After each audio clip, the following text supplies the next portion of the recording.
Hello दोस्तों, पढ़ते हैं हम COP22 मार्केस में हुआ मोरक्को में 2016 में। ठीक है, उसके पहले एक रिपोर्ट देख लेते हैं हम। IPCC एक संस्था है जिसपे अगले आने वाले लेक्चर्स में बहुत डिटेल तरीके से पढ़ेंगे। कब बना, कैसे बना, क्या काम है, कैसे रिपोर्ट सबमिट करती है, इसके बारे में पढ़ेंगे। बेसिकली ये रिपोर्ट बनाती है जो भी क्लाइमेट में चेंजेस हो रहे हैं और क्या इसका इफेक्ट होगा नेशंस पे, इंटरनेशनली क्या इफेक्ट होने वाला है क्लाइमेट चेंज से, कैसे एग्रीकल्चर खराब होगा, वाटर पॉल्यूशन होगा, सैलिनिटी इंक्रीज करेगी। उस रिपोर्ट को नॉन साइंटिफिक भाषा में ये गवर्नमेंट को देता है। ठीक है, ऑल ओवर वर्ल्ड की गवर्नमेंट को देता है। क्या मिटिगेशन एडॉप्टेशन स्ट्रेटजी होनी चाहिए, ये IPCC बनाता है। फुल फॉर्म है इसका inter governmental panel on climate change. इसने बोला कि सुन भाई, अब क्लाइमेट चेंज हो रहा है तो हीट वेव आएंगी, और यदि इसका रियल एग्जांपल देखना है तो ग्रीनलैंड पे जो उसकी आइस है, बर्फ है, वो 215 बिलियन पर ईयर से पिघल रही हैं। ठीक है, 215 बिलियन से पिघल रही है, और आर्कटिक में 3.5 to 4% पर डिकेड के हिसाब से बर्फ वहां की पिघल रही है। पता चल गया कि टेम्परेचर इंक्रीज होगा तो क्या असर होगा। ठीक है, वनरेबिलिटी कहाँ पे है? अभी पीछे हमने बताया कि एग्रीकल्चर, वाटर, इस जगह वनरेबिलिटी है। और ज्यादा वनरेबिलिटी कहाँ पे आएगी? एरिड और सेमी एरिड रीजन में, क्योंकि यहाँ खुद ही पानी नहीं है। ड्रॉट हो जाएगा तो यहाँ कोई फसल नहीं होगी। ठीक है, मेनली एरिड और सेमी एरिड में सेरल्स होते हैं, सेरल्स, मोटा अनाज। ठीक है, उसके बाद हमारा क्या है कि फ्लड आएगा और लो लाइंग एरियाज जो सी लेवल के करीब में है या थोड़ा ज़्यादा है, सी लेवल इंक्रीज करेगा तो डूब जाएंगी। और आइलैंड जो छोटे छोटे टापू हैं, इनकी प्रॉब्लम आएगी। ये रिपोर्ट थी इनकी। ठीक है, IPCC की कुछ की पॉइंट्स थे उसके।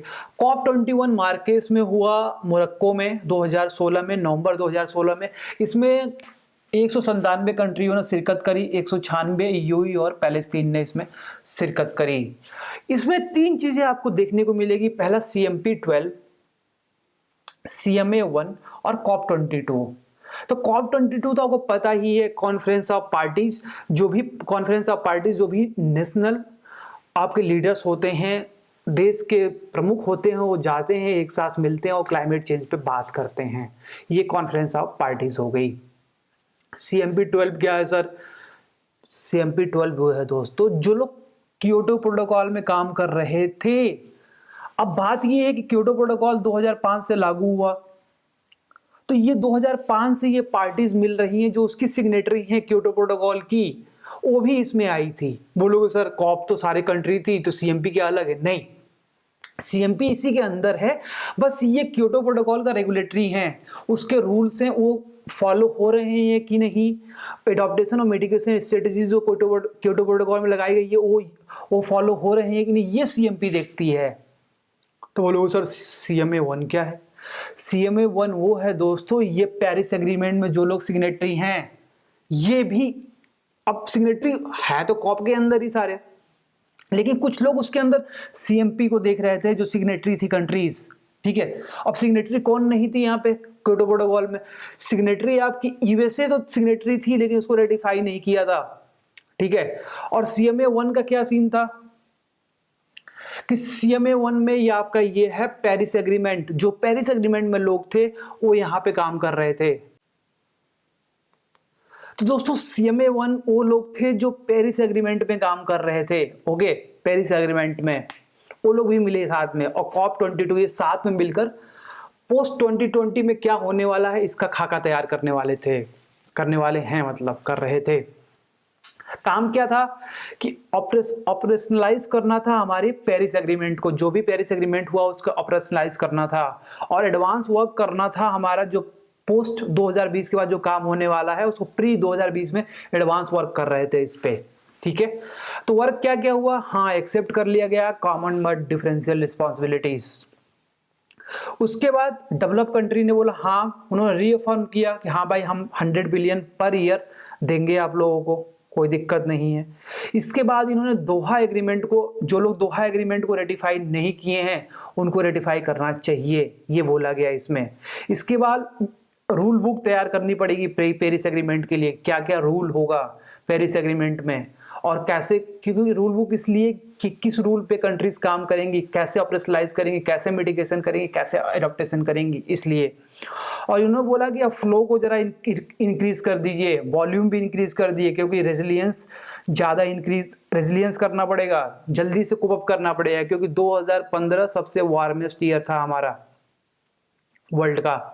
ओके, तो अब बताया गया कि इसमें थ्रेशोल्ड रखा गया है, क्योंकि ये तो एग्रीमेंट है, तो इसमें थ्रेशोल्ड ये रखा गया है, तभी से इफेक्ट में आएगा हमारा Paris agreement, PA is Paris agreement, जब 55% इमिशन रिडक्शन होगा, और 55% मिनिमम इमिशन रिडक्शन कंट्रीज करेंगी। और कितनी कंट्रीज?